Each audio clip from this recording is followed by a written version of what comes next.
कुछ लोग गुड़ खाइए, कुछ लोग काकवी खाइए, माने जिसको राब कहते हैं। जितना जाड़े का समय है ना, नवंबर दिसंबर जनवरी फरवरी तक राब भरपूर खा सकते हैं। दही में राब खाइए, दूध में राब खाइए, हलवा राब का बनाइए, गुड़ का हलवा बनाइए, गुड़ दही में खाइए, गुड़ दूध में खाइए। अब गुड़ को दूध और दही में खाने का नियम है, वो भागवत जी कहते हैं।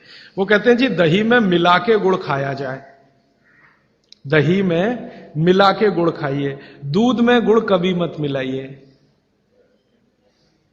दूध में गुड़ कभी मत मिलाइए, दही में मिला के खाइए। तो दूध में कैसे खाएंगे जी? दूध में ऐसे खाएंगे कि पहले गुड़ खा लीजिए, पीछे से दूध पी लीजिए, या दूध पी लिया पीछे से थोड़ा गुड़ खा लीजिए। दूध में गुड़ मिला नहीं सकते, और दही में कभी भी बिना मिलाए मत खाइए। आप में से कोई बिहार वाले हैं ना, तो वहां पर एक बहुत बढ़िया व्यंजन मिलता है, उसका नाम है दही चूड़ा। दही चूड़ा ही कहते हैं, चूड़ा। ये मिथिला में मैंने खाया, और ऐसा अद्भुत है जो दुनिया में शायद कहीं ना हो। मिथिला में, मिथिला माने एक एरिया है बिहार का, करीब 8-10 जिले उसमें आते हैं।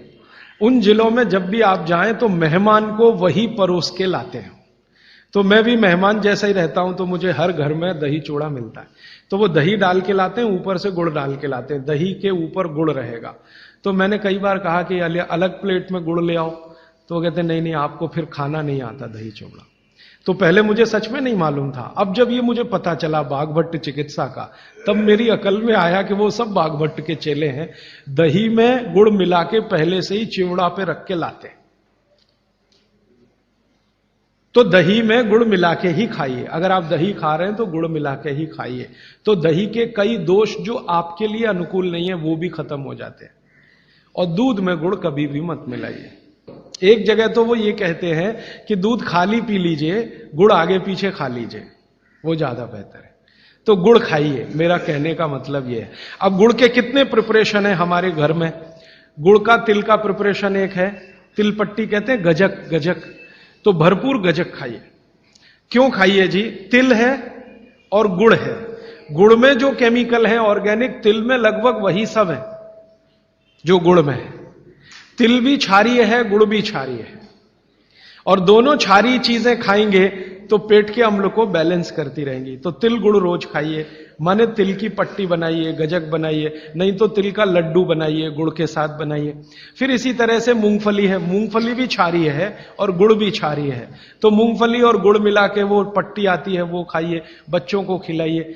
और आपके पास जो भी प्रिपरेशन है गुड़ तिल के, गुड़ मूंगफली के, वो सब बनाइए। और ये जो 3-4 महीने हैं, नवंबर दिसंबर जनवरी फरवरी तक, भरपेट खाइए, भरपूर खाइए, क्योंकि इस समय आपके शरीर को इन्हीं की जरूरत है। तो कफ जिंदगी से बहुत दूर रहेगा। तिल खा रहे हैं, गुड़ खा रहे हैं, मूंगफली खा रहे हैं, कफ बढ़ने की बिल्कुल संभावना नहीं। तो जिंदगी में कफ के रोग आने की संभावना नहीं। अब जानते कफ का सबसे खराब रोग क्या है? मोटापा। मोटापा कम करना है तो भरपेट गुड़ खाइए, भरपेट तिल खाइए, भरपेट मूंगफली खाइए, मोटापा भी कम हो जाएगा। हाँ, आपको डर है ना, तिल खाएंगे जी उसमें से तेल है। तेल तो है तिल में, लेकिन वो HDL वाला, LDL वाला नहीं है, VLDL। ये मोटापा जो है ना, वो VLDL और LDL का चक्कर है। HDL जैसे ही बढ़ेगा, मोटापा अपने आप कम होगा, पेट अंदर ही जाएगा। आप में से कोई भी मेरे कहने पर 3 महीने एक एक्सपेरिमेंट कर लीजिए। तिल चबा चबा के खाइए, खाने के बाद 3 महीने के बाद वजन नापेंगे, 8-10 किलो कम मिलेगा, कम से कम इतना कम मिलेगा।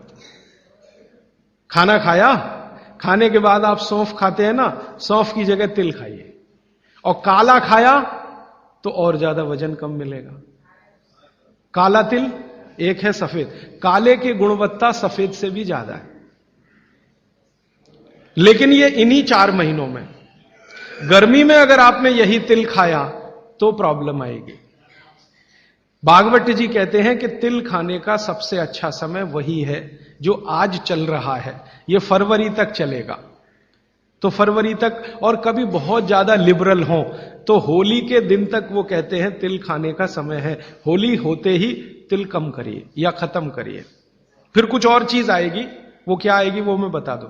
लेकिन आप ये करके देख लीजिए 4 चीजों को ज्यादा उपयोग आप करेंगे, वजन आपका कम होता जाएगा, पेट का अम्ल कम होता जाएगा, घुटनों के अंदर का जो कई बार कहते हैं ना डॉक्टर यूरिक एसिड जमा हो गया जी, यूरिक एसिड क्या है? अम्ल ही तो है।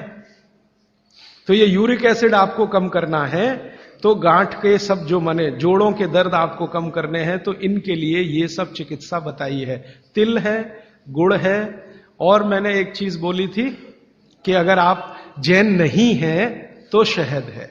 शहद में भागवत जी कहते हैं छोटी मधुमक्खी का शहद, बड़ी का नहीं।